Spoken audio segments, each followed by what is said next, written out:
disconnection, it can mean a lot of different things, and it can exist in the system in different ways. And so you and I have just told stories of being disconnected internally, probably to our own value system, and behaving in ways or doing things that were disconnected in nature.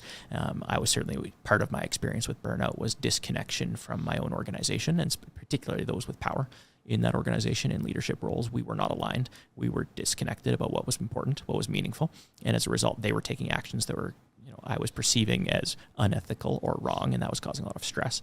Right? So there's a connection there between, so disconnection, I think, is one of those underlying forces that drives something like burnout, but I think it's its own thing too. So when you think of disconnection and you look at the workplace and the work environment, what do you think? What do you see? Yeah, I'll share some of the observations at the surface stuff that we see, because that maybe will help people come on that journey a bit deeper.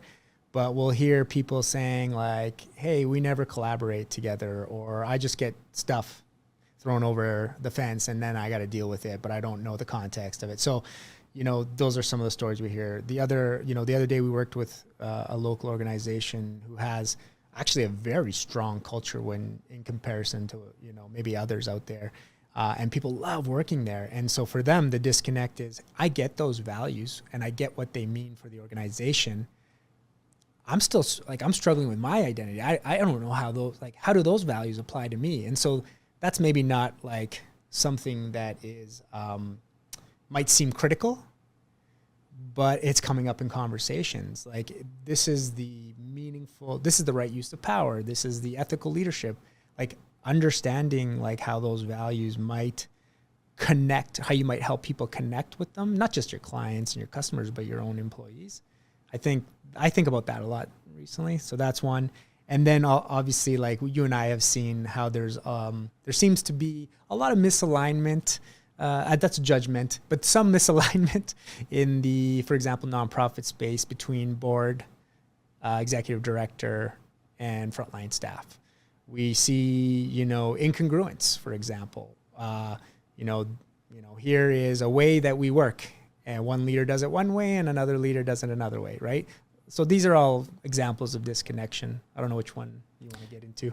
Yeah, no, I think that's an important point. If we stay up at the level of like what is disconnection and where does it manifest? It certainly manifests at the tactical level of leaders making different decisions, and that the incongruency and the stress of that misalignment that can start to exist, and not through anybody's intention. Everybody's trying to get the job done, whatever they think the job is. But for me, it's that like lack of vision, clarity, lack of alignment on values and ways of working, and spending the time being proactive with those. I think there's a piece of I think the default tendency, and I'll check this, and it's a hypothesis I have.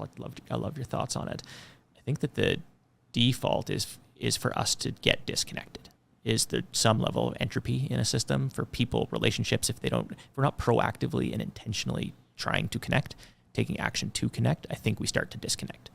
I'm not sure.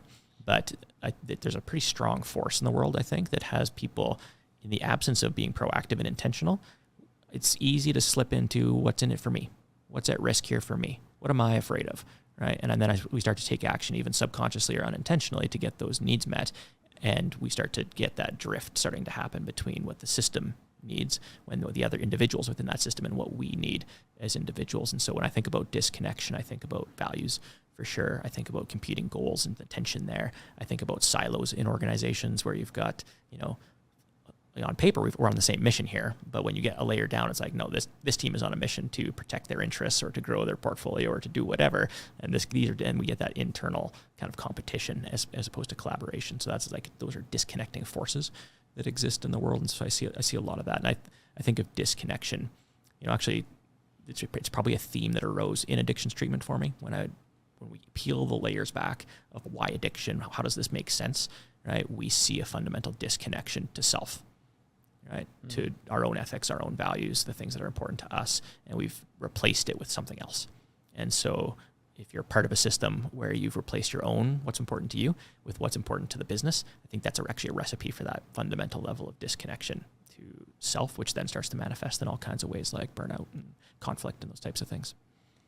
Yeah, to your earlier point about what connection is, I think for me, it's meaningful connection is conscious, right? It's it's proactive, like you were saying. It's not something you can take your foot off. Like you have to, I always struggle with this word, operationalize it. Mm-hmm. It has to become deeply ingrained in your culture, your way of being, right? And I think, when we talk about meaningful connection, just to repeat, we're talking about needs, core values, goals. Like those are like the areas that we dig into as individuals, as teams in an organization, and then really looking for those, for lack of a better word, connection points, right? I got that word thrive. I think of that word thrive when there's that harmony, in work life. Yeah. Awesome.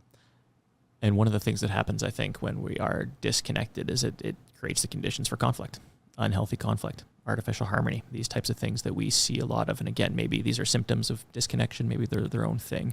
But when we talk about conflict, and particularly the unhealthy, the dysfunctional kinds of conflict versus productive tension, right? What do we mean by that? And why are we on a mission to rehabilitate conflict and tension for a lot of teams and leaders? Yeah, I think, with all this talk and hopefully movement around, recognizing, acknowledging, and celebrating diversity, equity, inclusion, we're inviting different perspectives, experiences, beliefs, and there's going to be tension. Now, tension for us, like just even think of an elastic band, like or your muscles.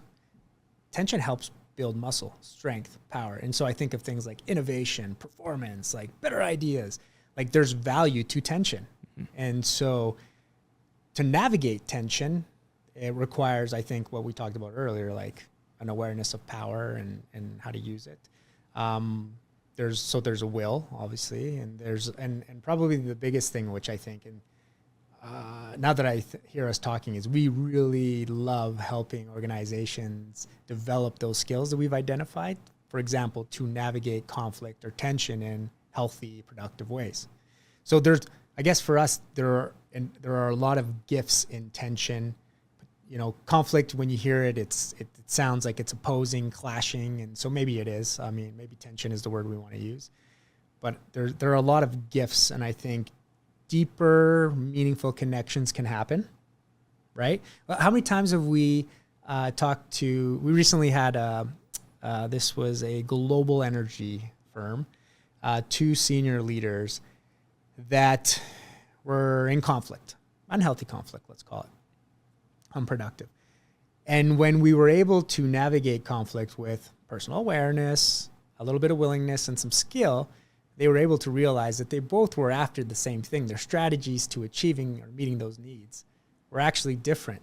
And so we were able to close that gap and the experience that's been created not only for themselves, a relationship, but just throughout the rest of the team. Like that's the impact of that. So, Sorry, that's my long way of answering that question.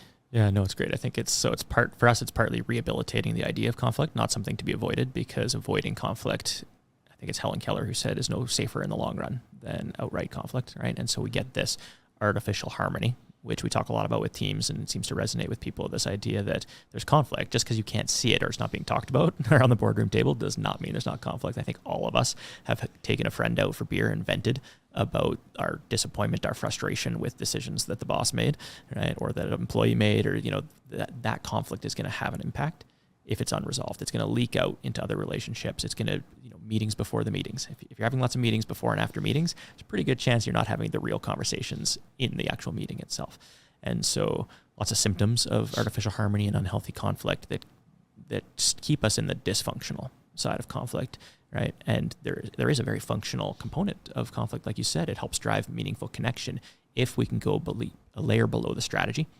Right? This isn't about your preference to get this need met and my preference to get my need met. It's the recognition that we probably actually have the same need or very similar needs. And that if we talk about those and co-create solutions and ideas to do that, that's where that creativity and innovation actually occurs, right? And so it's working through that, and it is that awareness, that will, and that skill for sure when it comes to navigating conflict.